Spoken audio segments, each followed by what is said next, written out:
Hey guys, Maryanne Elliott from 360 Mortgage Solutions. So today I wanted to jump on and have a quick chat to all my first home buyers or my wannabe first home buyers. So what I'm noticing at the moment is it's really tricky for first home buyers to get into the market.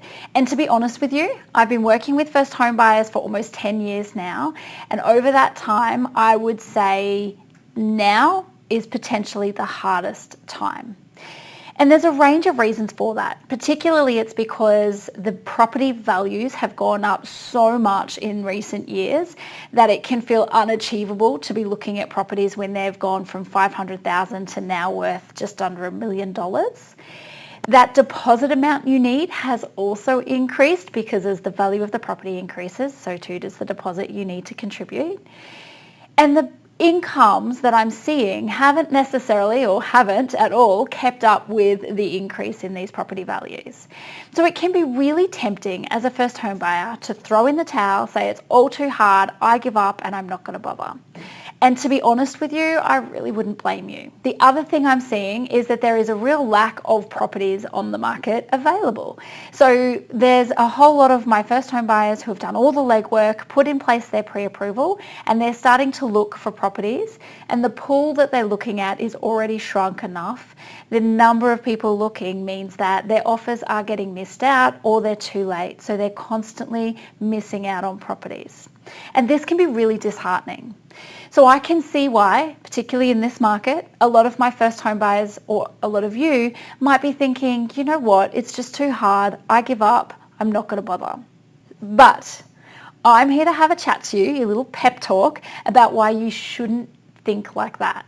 And that's because right now may not be the perfect time for you to get into the market. Your borrowing capacity might be too low in that you can borrow enough to buy a $200,000 property and you're laughing thinking that is nowhere near enough, I will never be able to buy.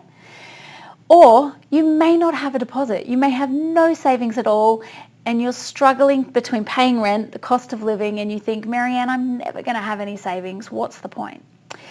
But by educating yourself, following along to my Instagram or the First Home Buyer Program podcast or signing up for the First Home Buyer Program, you will start to educate yourself on different things that will help you along your home buying journey.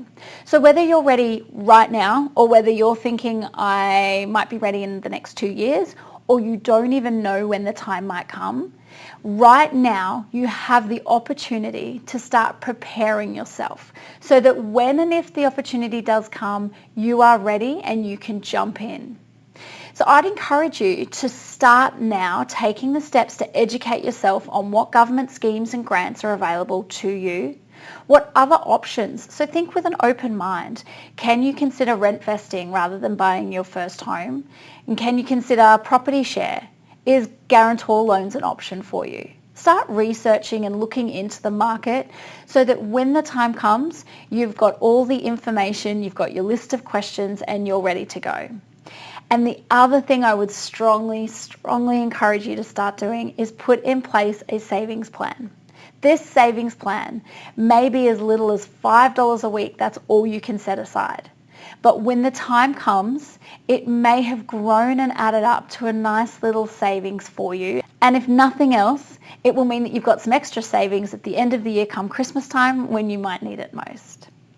So guys, I guess the key takeaway here is I am acknowledging absolutely it is tough. I'm seeing every day first home buyers where their borrowing capacity might not be where they want it to be, the deposit amount needs to be worked on, or they've got all their ducks in a row and they're just not finding the right property.